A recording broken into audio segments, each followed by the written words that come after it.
My dear students, প্রত্যেকটি ক্লাসের English পরীক্ষার গ্রামারকে যদি সুন্দরভাবে ট্যাকেল করতে হয় তাহলে এই গ্রামার ক্লাসগুলোকে কিন্তু তোমার ফলো করতে হবে। দেখো এখানে appropriate forms of the verb আমাকে বেছে নিতে হবে। 3টে করে অপশান দেওয়া রয়েছে। এই যে সুরিয়া, ইন্ডিয়ান একজন অ্যাথলিট, তাকে কি করা হয়েছিল, গেমস ভিলেজ অর্থাৎ যেখানে সমস্ত পার্টিসিপেন্টস অ্যাথলিটসরা বা স্পোর্টসম্যানরা থাকার ব্যবস্থা করা হয়, সেখান থেকে তার যে নির্দিষ্ট ঘর, সেই ঘর থেকে তাকে বাধ্য করা হয়েছিল সেই ঘরটা খালি করে ছেড়ে দিতে। কেন না, সে রুলস ব্রেক করেছে, সে ডোপিং কেলেঙ্কারিতে কি ধরা পড়েছে, টেস্ট করে দেখা গিয়েছে সে নিষিদ্ধ ওষুধ সেবন করেছে। তাহলে সে বাধ্য করেনি, তাকে বাধ্য করা হয়েছিল গেমস ভিলেজের রুমটাকে ভ্যাকেট মানে খালি করে ছেড়ে দিতে, কারণ সে আর স্পোর্টসে অংশগ্রহণ করতে পারবে না। তার মানে সুরিয়া বাধ্য করেনি, তাকে বাধ্য করা হয়েছিল গেমস কর্তৃপক্ষ। তাহলে অবশ্যই আমাকে কি নিতে হবে, প্যাসিভ নিতে হবে। কি লিখতে হবে, ওয়াজ ফোর্সড। ভালো করে বুঝে নাও, ওয়াজ ফোর্সড। পুরো ব্যাপারটাই তো পাস্ট, অলরেডি ঘটে গিয়েছে, সুতরাং পাস্ট ইনডেফিনিটে প্যাসিভ হবে। তারপরে কি হচ্ছে, এই হি বলতে কি সুরিয়াকে বোঝাচ্ছে, তাকে একটা নিরাপদ জায়গায় সরিয়ে নিয়ে যাওয়া হয়েছিল, বিতর্ক থেকে দূরে সরিয়ে নিয়ে যাওয়া হয়েছিল। তো সেফ প্লেসে তাকে মুভ করানো হয়েছিল, সে মুভ করায়নি, তাকে কর্তৃপক্ষ সরিয়ে নিয়ে গিয়েছিল। আবারও প্যাসিভ হবে, কি হবে, ওয়াজ মুভড। পাস্ট ইনডেফিনাইটে কি হবে, প্যাসিভ হবে, ওয়াজ মুভড। পরেরটায় দেখো, এবং অ্যারেঞ্জমেন্টস অর্থাৎ ব্যবস্থা করা হয়েছিল, সমস্ত বন্দোবস্ত করা হয়েছিল যাতে তাকে আবার ভারতে ফেরত পাঠানো যায়, কারণ তাকে আর খেলতে অংশগ্রহণ করতে দেওয়া হবে না। তাহলে অ্যারেঞ্জমেন্টস প্লুরাল আছে, তাহলে অ্যারেঞ্জমেন্টস করা হয়েছিল, এটাও প্যাসিভ। তাহলে আমাকে নিতে হবে কোনটা, ওয়্যার মেড। আমি লিখে দেবো এখানে কি, ওয়্যার মেড। আশা করি তোমাদের বিষয়টা ক্লিয়ার হয়েছে। চলো পরবর্তীটা দেখে নিই। এবারে দেখো আমাদের সকলের প্রিয় ক্রিকেট খেলা। সেই ক্রিকেট খেলায় দুঃখের বিষয়ে এখানে সাউথ আফ্রিকা ইন্ডিয়াকে হারিয়ে দিয়েছে 5 উইকেটে। এরকম যখন থাকবে না, 5 উইকেটে হারিয়েছে, তখন এখানে হবে বাই 5 উইকেটস, বাই 5 উইকেটস হবে। তারপরে বলছে সূর্য কুমার যাদব, যাকে স্কাই বলা হয়, সে কিন্তু ইন্ডিয়ান টিমটাকে তার এই 40 বলে 68 রানের মাধ্যমে, ঝোড়ো ইনিংসের মাধ্যমে সে কিন্তু ইন্ডিয়াকে কিছুটা রানটাকে লিফট করেছিল, মানে স্কোরটাকে একটু বাড়িয়েছিল। যখন কিন্তু স্কোর 133 রান ছিল 9 উইকেটে, সেই 9 উইকেটে 133 রানের থেকে রানটাকে কিছুটা তুলেছিল তার এই অদ্ভুত অসাধারণ ব্যাটিংয়ের মাধ্যমে। তাহলে বলতে হবে লিফটেড ইন্ডিয়া ফ্রম, অর্থাৎ ওই 133 রানের স্কোরের থেকে রানটাকে বাড়িয়েছিল। তাহলে কি হবে, ফ্রম 133, 9 উইকেট। তার আমরা বলি না যে কত উইকেটে রানটা, এত রান ক উইকেটে, তখন এটা হবে ফর 9 হবে, ফর 9, অর্থাৎ 9 উইকেটে 133 রানের থেকে স্কোরটাকে অনেকটাই বাড়িয়ে দিয়েছিল তার এই 40 বলে 68 রানের মাধ্যমে। কে বাড়িয়েছিল, সূর্যকুমার যাদব। বাট তবুও সাউথ আফ্রিকা ইন্ডিয়াকে 5 উইকেটে হারিয়ে দিয়েছিল। এই 5 উইকেটে হারিয়ে দেওয়া, ক উইকেটে হারিয়ে দিয়েছে, তার আগে সবসময় এটা বাই বসাতে হয়। ঠিক আছে, এরকম পড়লে তোমার ঠিক মনে পড়ে যাবে এখানে বাই দিতে হবে। ঠিক আছে, আর এত উইকেটে এত রান, এটা হবে ফর 9। ক্রিকেট খেলা যারা জানো, অল্প বিস্তর যারা জানো এটা একটা কমপ্লেক্স সেন্টেন্স আছে। He says that he loves her, noun clause. সে বলে যে সে তাকে ভালোবাসে। তাহলে আমি ভয়েস চেঞ্জ কি করে করবো, আমাকে তো ভয়েস চেঞ্জ করতে বলেছে, আমি জাস্ট এইটুকুনি পার্ট করলেই হবে। এটাকেও করা যায়, কি দরকার দুটো করার, যে কোনো একটা পার্টে আমি করবো। তাহলে এখানে যেমন আছে আমি লিখে দেবো হি সেইজ দ্যাট, এটা লিখে দেবো। এটা অবিকল লিখে দেওয়ার পরেই এই অংশটাতেই আমি ভয়েস চেঞ্জ করব। দেখো লাভস ভার্বের প্রেজেন্ট ফর্মে আছে, আর প্রেজেন্ট ফর্মে থাকলেই প্যাসিভ এলিমেন্ট আনতে হবে অ্যামিজারের কেউ একজন। তাহলে আমার নিয়ম কি, সে ভালোবাসে তাকে, তাহলে এইটা অবজেক্ট, কাকে ভালোবাসে, তাকে। কে ভালোবাসে, হি, এটা সাবজেক্ট, এটা অবজেক্ট। ভয়েস চেঞ্জের নিয়ম কি, অবজেক্ট সামনে আসবে, তাহলে এই হার সামনে আসলে কি হয়ে যাবে, সি। লিখে দিলাম সি। সির পরে এই যে লাভ, তাকে যে আমি 3 নম্বর করবো প্যাসিভ করতে গেলে, লাভড, কিন্তু তার আগে তো একটা প্যাসিভ এলিমেন্ট দিতে হবে। যেহেতু এটা প্রেজেন্ট ইনডেফিনাইট, ভার্বটা প্রেজেন্ট ফর্মে আছে, তাহলে বি ভার্বের প্রেজেন্ট ফর্ম অ্যাম, ইজ, আর এর মধ্যে কেউ একজন আসবে, যাকে আমি নাম দিয়ে আমি বোঝাই স্টুডেন্টদের, প্যাসিভ এলিমেন্ট। তাহলে কি হবে, শি ইজ। শি ইজ হয়ে গেল। ইজ যেই বসে গেল, এইবার আমি মূল ভার্বকে কত নম্বর করতে পারবো, 3 নম্বর করে দেবো, লাভড। লিখে দিলাম লাভড। তারপরে কি দিব, বাই দেব।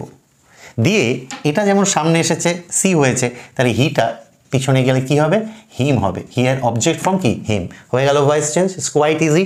এইটা নিয়ে কিচ্ছু মাথা ঘামাতে হবে না, এই অংশটাই ভয়েস চেঞ্জ করে দেবে অ্যাক্টিভ থেকে প্যাসিভ। ঠিক আছে। দ্বিতীয় ডু অ্যাজ ডিরেক্টেডে ইন্টারোগেটিভ আছে, কোশ্চেন আছে, এবং কোশ্চেনের শুরুতে কোনো WH ওয়ার্ড অর্থাৎ হুইচ, হোয়াট, হোয়েন কিছু নেই। তো নেই যখন এই কমা কোটেশনে কি আনতে হবে, ইফ। আর যেহেতু এটা কোশ্চেন আছে, তাই এই যে রিপোর্টিং ভার্ব সেইডের জায়গায় এটা অবশ্যই পাস্টে আছে, এখানে আমাকে লিখতে হবে আস্কড। চলো তাহলে আমরা শুরু করি। সেইডের জায়গায় আস্কড লেখার পরে এই কমা কোটেশনে দ্যাট আসবে না, কি লিখতে হবে, ইফ। ওয়েদারও আসতে পারে, কিন্তু ইফটা ছোট, সুবিধা হবে মনে রাখতে হবে, লিখে দিলাম ইফ। কিন্তু যদি এখানে WH শব্দ থাকতো, হোয়াট, হোয়েন, হুইচ, তাহলে কিন্তু ইফটা হতো না। ওই হোয়াট, হোয়েন, হুইচ, হাউ যদি কিছু থাকতো সেটাই এখানে বসে যেত, ইফ বসলো। এইবারে দেখো ন্যারেশনে মানে ডিরেক্ট থেকে যখন তুমি ইনডিরেক্ট করবে, কোটেশনকে যখন তুলবে, কোশ্চেন মার্কটা রাখা যাবে না। কোশ্চেনের জন্যই কিন্তু এই দেয়ারের আগে ওয়াজটা রয়েছে। তোমাকে মনে করতে হবে এই ওয়াজটা দেয়ারের কি পরে এই জায়গাটাতে আছে। তাহলে আগে দেয়ারটা লিখে নেই। দেয়ার লেখার পরে এই ওয়াজটা তো আমি এবার এখানে ধরছি। তাহলে যেহেতু রিপোর্টিং ভার্ব পাস্ট, তাহলে কোটেশনের ভিতরে ভার্বের পাস্টিকরণ হবে, অর্থাৎ পাস্টের একটা প্রভাব পড়বে। অর্থাৎ যদি ভেতরে অ্যাম ইজ আর থাকতো সেটা ওয়াজ ওয়্যার হতো, কিন্তু এখানে অলরেডি ওয়াজ রয়েছে। প্লিজ মনে রাখবে, ওয়াজ বা ওয়্যার যদি থাকে আর রিপোর্টিং ভার্বে যদি পাস্ট ফর্ম থাকে সেইড অর্থাৎ আস্কড, তাহলে ওই ওয়াজ বা ওয়্যারের জায়গায় জাস্ট কি লিখে দেবে, হ্যাড বিন।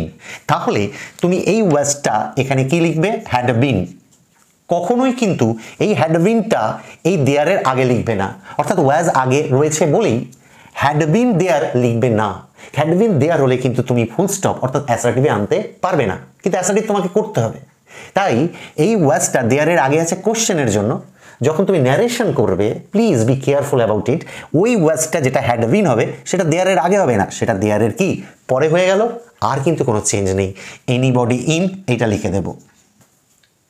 এনিবডি ইন লেখার পরে কোশ্চেন আর রাখবো না, ফুল স্টপে আনতে হবে, নইলে কিন্তু আমার নম্বর হবে না, ভুল হয়ে যাবে। আর এই ফুল স্টপে আনার জন্যই তো এত টেকনিক, যে ওয়াজটা যেটা কিনা হ্যাড বিন হচ্ছে সেটাকে দেয়ারের পরে লিখতে হবে।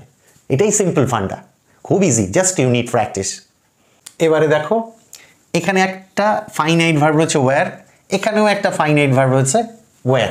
দুটো ফাইনাইট ভার্ব, মাঝখানে বাট। এটা কম্পাউন্ড সেন্টেন্স করতে বলেছে, কি সিম্পল সেন্টেন্স। সিম্পল সেন্টেন্সে ফাইনাইট ভার্ব একটাই হবে, তাহলে আমার দুটো ওয়্যার রাখা যাবে না সিম্পলে যদি যেতে হয়। এখন এই বাইটা, এই বাট কিন্তু খুব ভাইটাল।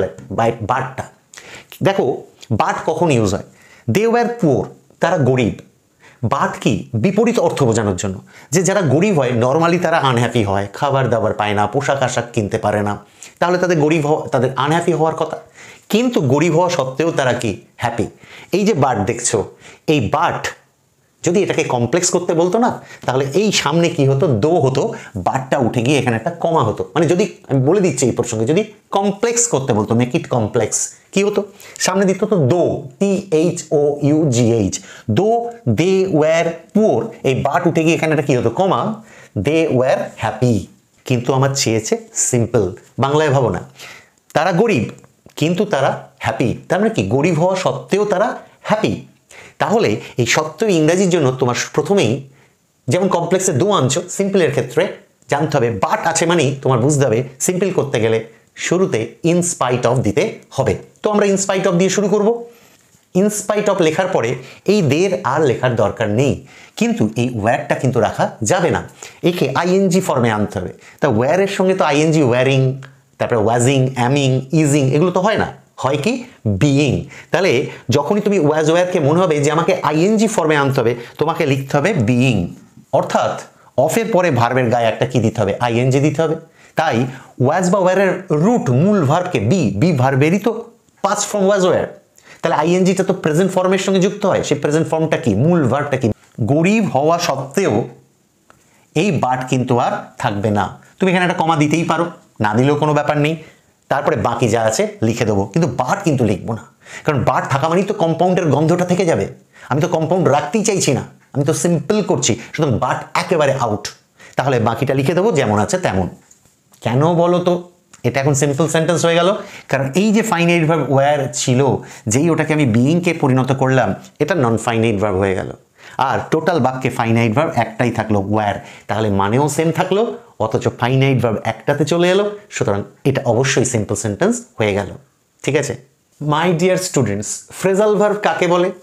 মূল ভার্বের সঙ্গে প্রিপোজিশন যুক্ত হয়ে হয়ে ডিফারেন্ট মিনিং ক্রিয়েট করে, এইগুলোকেই বলে ফ্রেজাল ভার্ব। এই ফ্রেজাল ভার্বগুলোর যে স্বতন্ত্র মানে আছে, সেই মানের সাথে এই আন্ডারলাইন্ড ওয়ার্ডগুলো যে ভার্বগুলো আছে তাদের মানের একটা মিল আছে। তোমার কাজ হচ্ছে সেইগুলো ঠিক সাইডে দেখবে বক্স দেওয়া থাকবে, সেখানে যেটা সিনোনিম মানে এই রিজেক্টেডের সঙ্গে সিনোনিম যে ফ্রেজাল ভার্বটা হবে সেটা বসাতে হবে। দ্য জাজ রিজেক্টেড, এটা ভার্বের 2 নম্বর। পিটিশন যে আবেদনটা পড়েছিল সেটাকে রিজেক্টেড প্রত্যাখ্যান করেছিল, যার একটা ফ্রেজাল ভার্ব খুব কমন আমরা জানি, turn down. Turn down, but এখানে কোনো টার্ন ডাউন নেই, কিন্তু এখানে একটা কিন্তু আছে যেটার মানেও কি প্রত্যাখ্যান করা, রিজেক্ট করা, সেটা হচ্ছে সেট অ্যাসাইড। তাহলে এটা যদি ভার্বের 2 নম্বর হয় তাহলে সেটের 2 নম্বরও কি সেট, সেট, সেট একই, তিনটে একই, তাহলে আমি এখানে কি লিখে দেবো? Set aside. দেখো সেট অ্যাসাইড লিখে দিলাম, সাথে এটাও তোমাদের মনে রাখার জন্য লিখে দিলাম টার্ন ডাউনও কিন্তু হবে রিজেক্টেডে, এবং সেক্ষেত্রে কিন্তু টার্নের পাস্ট ফর্ম টার্নড হয়, তাই টার্নড ডাউন হবে। আর এটাও সেট পাস্ট ফর্মই লিখেছি, কিন্তু সবকটা ফর্মই সেম, তাই সেট অ্যাসাইড আমি এখানে লিখলাম। আমি তো আর সেটেড লিখতে পারবো না জোর করে। এবারে চলে এসো, the plane flew at midnight, অর্থাৎ মাঝরাতে প্লেনটা কি উড়েছিল। এই প্লেন ল্যান্ডের থেকে অর্থাৎ যে রানওয়ে থেকে ওঠা মানেই হচ্ছে টেক অফ করা, একদম প্লেন ওঠা মানেই হচ্ছে টেক অফ করা। ফ্লাই ফ্লিউ এটা ভার্বের কি 2 নম্বর, তাহলে আমার টেক লিখলে তো হবে না, মানে তো একই কিন্তু টেক লিখলে তো হবে না, তাহলে প্লেন রানওয়ে থেকে উঠা, আকাশের দিকে ওঠা, ওড়া, এটাকে বলে টেক অফ। লিখতে হবে টুক অফ, যেহেতু ফ্লিউ কিসে আছে? পাস্টে আছে, তো আমরা লিখবো টুক অফ। টুক অফ লেখার পরে এবার চলে এসো, হি সেভস মানি ফর ফিউচার, ভবিষ্যতের জন্য, ভবিষ্যতের সুরক্ষার জন্য সে টাকা সঞ্চয় করে। প্রেজেন্ট ইনডেফিনিট একটা এস আছে, তাহলে সেভ সঞ্চয় করার ফ্রেজাল ভার্ব হচ্ছে পুট অ্যাসাইড। আর এটাও জেনে রাখো, পুট বাই মানেও কি সঞ্চয় করা। যদি এখানে পুট বাই থাকতো পুট বাই নিতে হতো, পুট অ্যাসাইড আছে যখন তুমি জোর করে পুট বাই তো লিখবে না, তোমাকে পুট অ্যাসাইডই লিখতে হবে, কিন্তু আমরা দুটোই এখানে লিখে দেবো। কিন্তু পুটের গায়ে কিন্তু এস লিখতে হবে, যেহেতু সেভের গায়েও এস আছে, যেহেতু হিটা কি থার্ড পারসন সিঙ্গুলার, অর্থাৎ এই ভার্বটা যেমন ফর্মে থাকবে ফ্রেজাল ভার্বকে সেই ফর্ম ধারণ করিয়ে তোমাকে দিতে হবে। তাহলে আমরা লিখবো পুট অ্যাসাইড, না লিখবো পুটস অ্যাসাইড। তাহলে পুটস অ্যাসাইড লিখলাম।